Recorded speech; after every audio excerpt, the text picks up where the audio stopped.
দিনভর নিউজ 18 বাংলার mega coverage Baahubali টুলু। News 18 বাংলার মেগা কভারেজ আজ সন্ধ্যে 6টাতেও আপনাদেরকে ডিটেইলে দেখাবো কিভাবে তৃণমূল জমানায় মাফিয়া রাজ চলতো, আর তার পর্দাফাশ নিউজ 18 বাংলায়।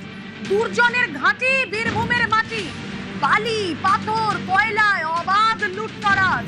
এতদিন ধরে বাংলার সব সম্পদ বেচে দিয়েছে এই খাদান মাফিয়া। একটা পয়সাও ট্যাক্স দেয়নি, রাজকোষে ফাঁকি দিয়ে অবাধ সিন্ডিকেট রাজ চলেছে। পালা বদলের বাংলায় এবার এই সব মাফিয়া ধরো জেল ভরো। গোপন আস্তানা খুঁজে খুঁজে বের করেছে পুলিশ, আর সেখানে চোখ কপালে তোলা ছবি, উদ্ধার তাল তাল সোনা, বেহিসেবি টাকা। দিনভর নিখুঁত কভারেজ নিউজ 18 বাংলায় সন্ধ্যে 6টাতেও তার একেবারে সেই নিখুঁত কভারেজের ঝলক আপনারা দেখবেন। কিন্তু এই যে যার কথা আমরা বারবার বলছি, সেই টুলু, এই টুলু কোথায়? এই টুলু, বাহুবলী টুলু, টুলু কোথায়? কোথায় পালিয়েছে সে? বিদেশে পগার পার কি? এই প্রশ্ন খুব জোরালো হচ্ছে, কারণ টুলুর টিকিটও পাওয়া যাচ্ছে না। হ্যাঁ, এই যে এত প্রভূত সম্পত্তি আমরা আপনাদের দেখাচ্ছি, তাহলে এই টুলু কোথায়? কোথাও গিয়ে এই সিচুয়েশন হবে বুঝতে পেরেই কি সে বিদেশে পালিয়েছে? অন্ততপক্ষে সরকারি আইনজীবীর বক্তব্যে তেমন ইঙ্গিত মিলছে। আপনাদের জানিয়ে রাখি, আজকে কত তারিখ? আজকে তারিখটা কত? আপনাদেরকে ফিরিয়ে নিয়ে যাব মে মাসে, অন্ততপক্ষে 2 মাস আগে, 2-2.5 মাস আগে। আজকে এই জুলাই মাসের শেষে দাঁড়িয়ে আপনাদেরকে জানাই 23শে মে থেকে পালিয়ে বেড়াচ্ছে টুলু। আদালতে দাবি সরকারি আইনজীবী বিভাস চট্টোপাধ্যায়। তাহলে টুলু কোথায়? ভয়ে কি সিটিয়ে গিয়েছে বিদেশে পগার পার?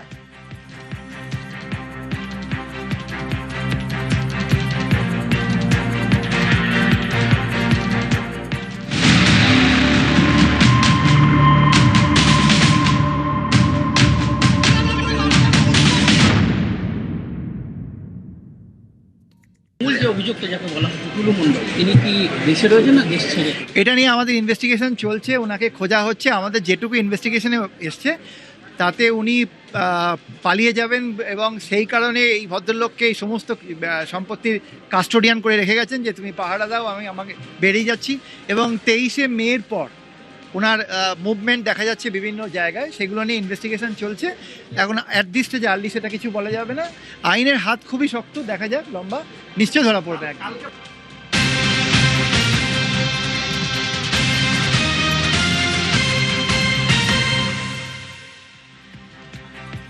তৃণমূল জামানায় এই টুলু মণ্ডল কিভাবে ফুলে ফেপে উঠেছিল দেখুন। এক সময় শোনা যায় যে মাথায় ঝুড়ি করে পাথর নিয়ে সে লরিতে তুলতো, কিন্তু তারপরে বীরভূমের পাথর সম্রাট কিভাবে হয়ে উঠেছিল, এই টুলু মণ্ডলের নানা কীর্তির পর্দা ফাঁস করছি আমরা নিউজ 18 বাংলা। এই টুলু এখন কোথায়, কি জানা যাচ্ছে, ডিটেলে জানাবেন ইন্দ্রজিৎ রয়েছেন সঙ্গে। ইন্দ্রজিৎ,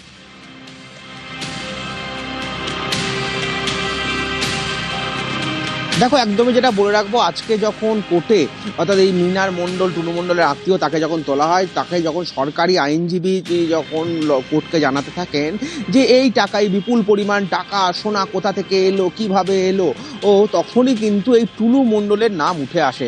এবং সেখানেই তিনি জানান যে 23শে মে শেষবারের মতো টুলুকে অর্থাৎ টুলু মণ্ডলকে, যে পাথর মাফিয়া, তাকে কিন্তু লোকেট করা গেছিল।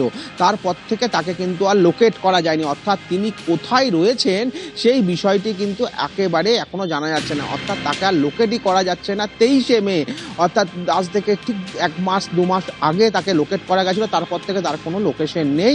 এমনটাই কিন্তু সরকারি আইনজীবী বিভাস চক্রবর্তী কোর্টের মধ্যে জানিয়েছেন। সেটা আমাদের সামনেই এই ঘটনা ঘটেছে। রুমেলা, ওকে।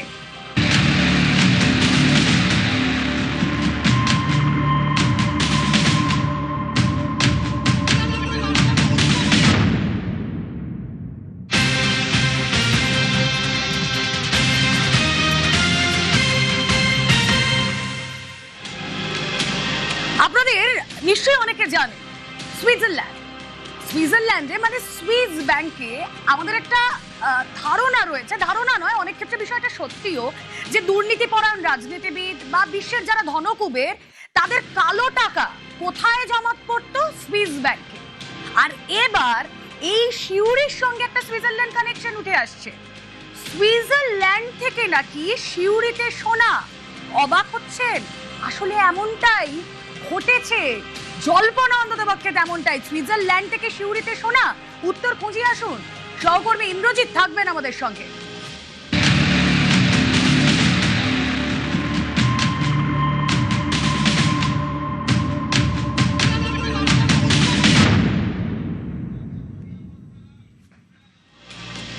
টুলুর বাজেয়াপ্ত যে সোনা তা এসেছে সুইজারল্যান্ড থেকে। শোনাবো আপনাদেরকে সরকারি আইনজীবী বিভাস চট্টোপাধ্যায় কি বলেছেন, কিন্তু তার আগে চলে যায় ইন্দ্রজিতের কাছে। ইন্দ্রজিৎ, সুইস ব্যাংকে সমস্ত কালো টাকা, দুর্নীতিপরায়ণ রাজনীতিবিদ হোক বা বিশ্বের ধনকুবের হোক, তাদের কালো টাকা সুইস ব্যাংকে জমা পড়তে। তো দেখছি আমরা উল্টা বিষয়, সুইজারল্যান্ড থেকে সোনা কোথায় আসছে না সিউড়িতে।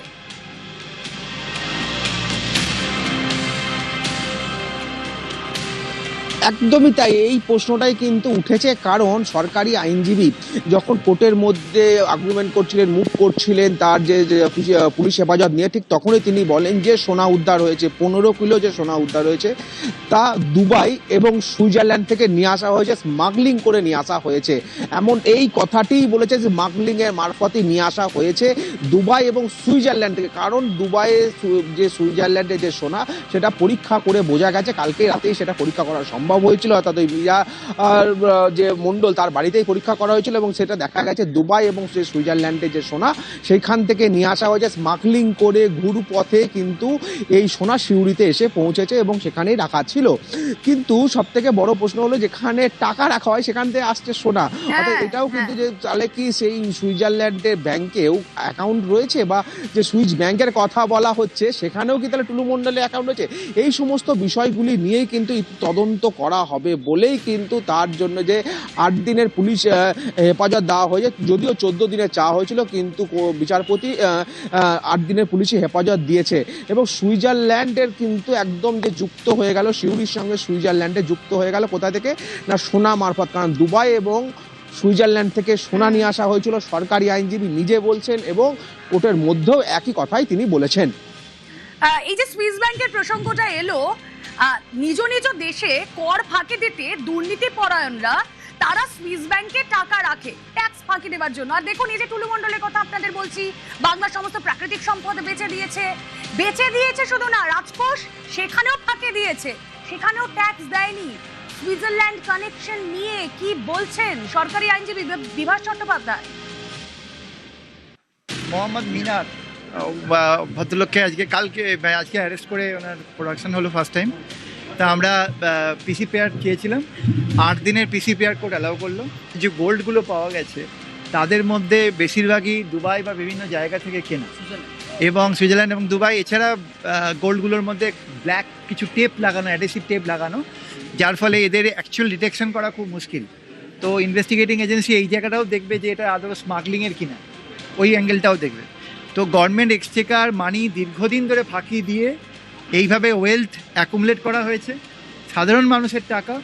তো এই পুরো ব্যাংক যা ক্যাশ যা আছে অ্যাজ পার ল যা হওয়ার হবে।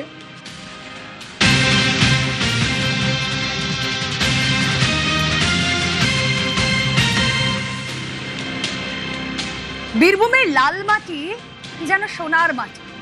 দেখুন, এই মাটিতেই টাকা উদ্ধার, টাকার পাহাড় লাদার, আবার এই মাটিতেই সোনা উদ্ধার। আপনাদেরকে যে ছবি গতকাল অবধি দেখিয়েছি রাত, আজ যা জানা যাচ্ছে আরো সোনা।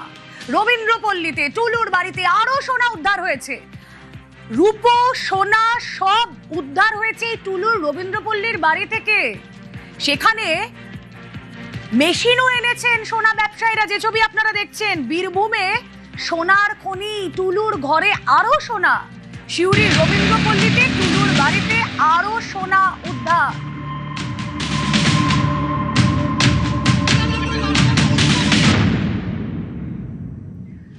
মিনার, টুলুর ফন্দি আর বীরভূমে সোনার খনি। আবারও চলে যায় ইন্দ্রজিতের কাছে। ইন্দ্রজিৎ, যত এই খবরগুলো করছি সত্যি চোখ কপালে উঠছে। এতদিন ধরে প্রভূত সম্পত্তি তারা রেখেছে, বাংলার প্রাকৃতিক সম্পদ বেচে দিয়ে, কি করে, কাদের মদতে, আর এই সাম্রাজ্যের ভাগীদার কারা?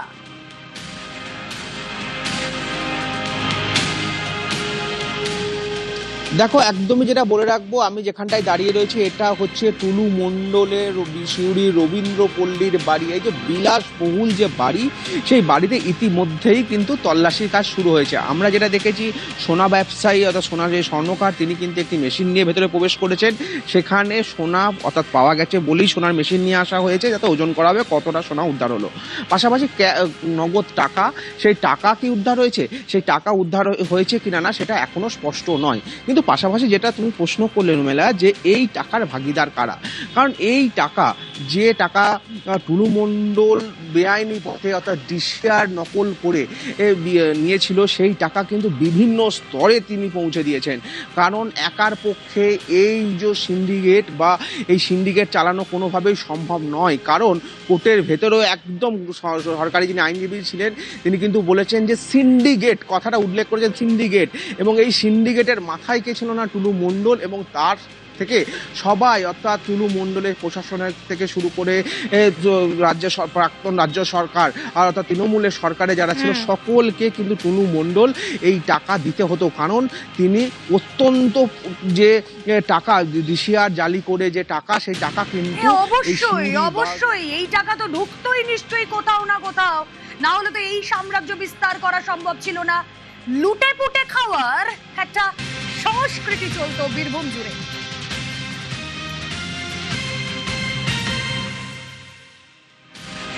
এই যে টুলু মণ্ডল, এই টুলু মণ্ডলকে নিয়ে এখন যারা মুখ খুলতে পারছেন, একটা সময় ছিল তারা মুখ খুলতে পারতেন না, তারা ভয়ে সিটিয়ে থাকতেন।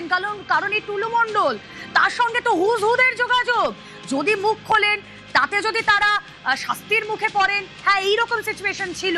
এইরকম সিচুয়েশন ছিল দুর্গাপুরের এক পরিবহন কর্মী। কি বলছেন তিনি আপনাদেরকে শোনাবো। রাজ্যে রাজনৈতিক ক্ষমতার পালাবদলের পর টুলু মণ্ডলের বিরুদ্ধে প্রথম পুলিশের কাছে অভিযোগ দায়ের করেছিলেন রাজু কুমার মণ্ডল, দুর্গাপুরের বাসিন্দা। টুলু মণ্ডলকে আপনি চিনলেন কি করে? ওনার মাল নিয়ে এসেছিলাম, ওনাকে আমি চিনি না। কোথা থেকে মাল নিয়ে এসেছিলেন এবং কি? দুর্গাপুর থেকে। কবে? 24/4/2025-এ। কি ছিল? রড মাল ছিল দুর্গাপুর থেকে মোহাম্মদ বাজার এই পার্কিং এ। তারপরে কি সমস্যা হলো? সমস্যা এটাই হলো, মাল শর্ট বলে ওরা গাড়িটা আটকে দিয়েছে।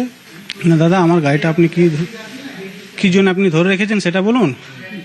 ঠিক আছে, তা ওনার ম্যানেজার বাবু বলতো, তুমি যাও, তোমাকে চিনি না আমি।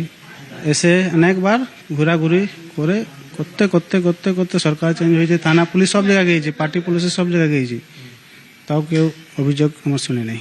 গাড়িটা আপনার নিজের ছিল? আমার নিজের গাড়ি। তো তখন অভিযোগ দায়ের করলেন না কেন? তখন কেউ শুনে না, নাম শুনেই তো সবাই পালিয়ে যেত। ওনার টুলু মণ্ডলের বিরুদ্ধে কেউ নাম শুনলেই পালিয়ে সাইড ধরে নিত। এই যে এখন অভিযোগ দায়ের করলেন মে মাসে, তারপর কি হয়েছে? কোনো সুরাহা হয়েছে? গাড়ি উদ্ধার পেয়েছি। কি ধরনের ক্ষতির সম্মুখীন হতে হলো? অনেক ক্ষতি হয়েছে, গাড়িটা পুরো ক্ষতি হয়ে গেছে। সরকার কাছে এখন না করতে গেলে আমাকে 3-3.5 লাখ টাকা শুধু ট্যাক্সের কাগজপত্র লাগবে। আপনার করা অভিযোগের পর এই যে টুলুর বিরুদ্ধে এত অভিযান চলছে, সেটাকে আপনি কিভাবে দেখেন? এদেরকে আরো আগে হওয়ার উচিত ছিল। বালু মাফিয়া, পাথর মাফিয়া, এরা বলে তো অত বড় লোক হয়েছে। এরা গরিব লোককে মারতে জানে ভালো করে। এখন কিছুটা মনে হচ্ছে রেহাই মিলেছে। আর এখন অবধি গাড়ি তো পেয়ে গেছি, দেখি কি হচ্ছে। এখন কিছু খুঁজে বুঝতে পারছি না আমি। ওনারই প্রথম করা অভিযোগ পালাবদলের পর, এবং দেখাও যাচ্ছে যে বিভিন্ন জায়গাতে টুলু মণ্ডলের বিরুদ্ধে পুলিশি অভিযান চলছে। তবে যেহেতু ওনাকে এই পরিবহন সংক্রান্ত ব্যবসাতেই যুক্ত থাকতে, তবে এখনো পর্যন্ত গাড়ির যে অবস্থা তা তিনি ব্যবহার করতে পারছেন না, এবং আর্থিকভাবেও সেটা করার মতো অবস্থার মধ্যেও নেই এই দুর্গাপুরের বাসিন্দা রাজু মণ্ডল। অসিত দাসের সাথে আবির ঘোষাল, নিউজ 18 বাংলা। কেমন ভয় পেতেন এই পরিবহন ব্যবসায়ী সেই সময়, কিন্তু আজ তিনি মুখ খুলছেন। আসুন আপনাদেরকে দেখাই যে কথা কিছুক্ষণ আগে বলছিলাম, যে বিদেশ থেকে সোনা কিভাবে আসতো। দুবাই থেকে সোনা আসতো কোথায়? কলকাতায়। মাঝে আরব সাগর পেরিয়ে দুবাই থেকে সোনা আসতো কলকাতায়। নট অনলি দুবাই, সুইজারল্যান্ড প্রসঙ্গ এসেছে। আপনাদের দেখাবো মালয়েশিয়া থেকেও কিভাবে টাকা ঢুকতো। বিদেশ থেকে সোনা আসতো বীরভূমে কোন পথে? দুবাই দেখালাম। মালয়েশিয়া থেকেও কলকাতায় আসতো সোনা টুলু মণ্ডলের কাছে। বীরভূমের মাটিতে।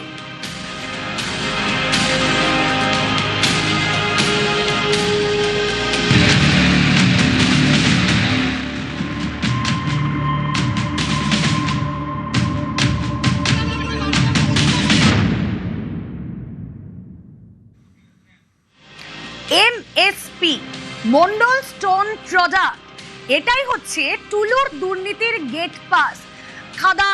খাদানের ক্রাশারের ডাম্পার, ছত্রে ছত্রে দুর্নীতি। সেখানে পৌঁছে গিয়েছিলেন সহকর্মী আবির। আসুন দেখাই প্রতিবেদন।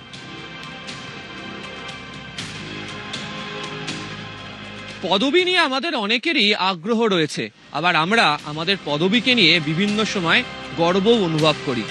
টুলু মণ্ডলও তার সেই পদবিকে এই বীরভূম জেলাতে কার্যত প্রতিষ্ঠা করিয়ে দিয়েছিলেন এমএসপি লিখিয়ে।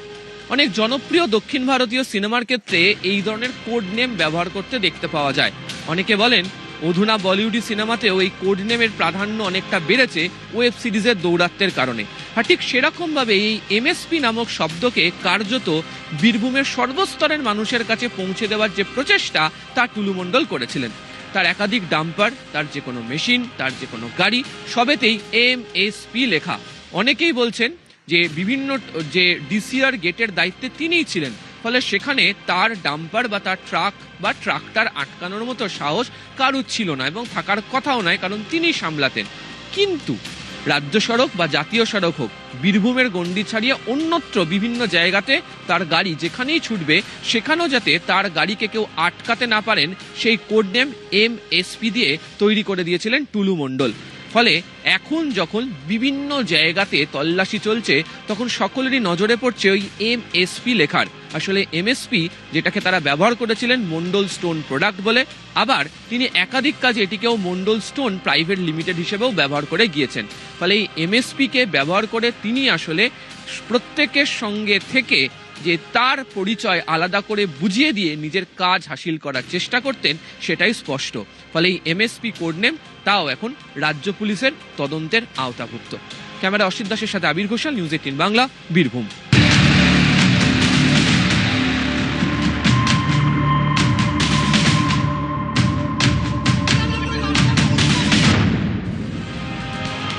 এই যে এত সোনার খনি, এত টাকার পাহাড়, একটা দুটো বাগান বাড়ি তো এদের থাকেই। আর এরকমই একটা বাগান বাড়ির খোঁজও পাওয়া যায়।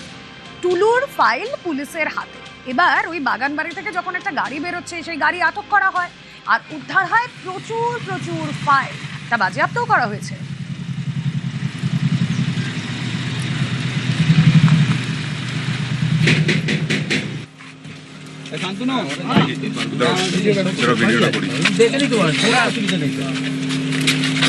কোনো অসুবিধা নেই, আমি তখনই বলেছি আমি দেখে নিচ্ছি।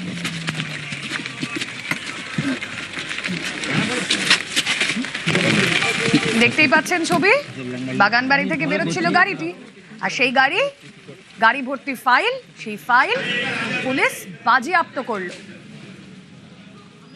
আমি তো স্যার সব করে দেখি, যে কোনটা জিনিস আপনি আমরা দেখার জন্য। হ্যাঁ অবশ্যই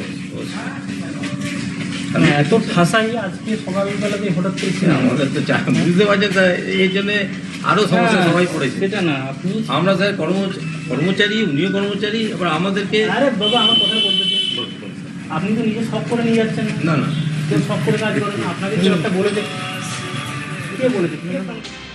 কি চাপানো হচ্ছিল? কাগজপত্র রয়েছে, তোমাকে চাপাতে বললো? আমাকে বললেন চাপান দে, আমার খালি তখন চাপালে। কে চাপাচ্ছিল? যে চাপাচ্ছিল কে? ও ড্রাইভার। এ কি আগে ওখানে ড্রাইভারি করতো? না, ও আসে কখনো এই জিনিসপত্র নিয়ে যায়। আবার এই বাড়িতে টুলু মণ্ডলকে আসতে দেখেছো? মানে আমাদের সঙ্গে তো এই নয়। দেখেছো তো? গাড়ি ঢুকেছে, দেখেছে, নেমেছো তো? এই কাগজগুলো ওখান থেকে বেরোচ্ছিল তো? এই কাগজগুলো ওখান থেকে বেরোচ্ছে। আমাদের কাছে খবর আছে যে একটা সাসপিসিয়াস গাড়ির ভেতরে প্রচুর ব্যাগবন্দি জিনিসপত্র নিয়ে একটা গাড়িটা চলে যাচ্ছিল। তো আমাদের কাছে সেটা খবর আসাতে আমরা যাই, গাড়িটা গিয়ে দাঁড় করাই, আমরা পুলিশ প্রশাসনকে ফোন করি। গাড়ির ভেতরে কি দেখলে? গাড়ির ভেতরে এখনো পর্যন্ত প্রচুর পরিমাণে কাগজপত্র দেখলাম, ফাইলপত্র অনেক কিছু রয়েছে।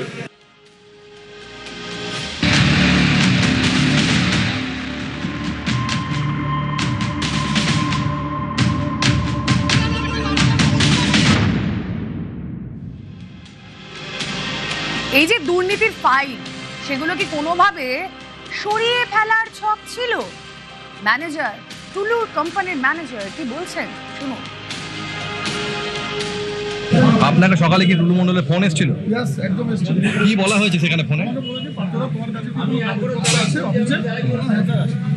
বলে না কাগজপত্রগুলো আরে গাড়ি রেখে সরিয়ে দাও। সরিয়ে কোথায় সরাতে বলেছিল? না, কোথায় সরাতে গাড়ি বলেছিল? রেখে দাও, সে তারপর ইনস্ট্রাকশন তারপর ইনস্ট্রাকশন আসেনি? আমার কাছে না। কাগজগুলো কিসের কাগজ? কিছু আছে গাড়ির কাগজ, হ্যাঁ, ট্রাক, হ্যাঁ। আর আপনার কিছু আছে হয়তো 2-4টে খাতা মতো থাকবে, চালান থাকবে। চালান মানে ডিসিআর? না না, কিসের চালান তাহলে এটা? এটা হচ্ছে যে পার্টিকে আমি মাল পাঠিয়েছি সেই পার্টির চালান।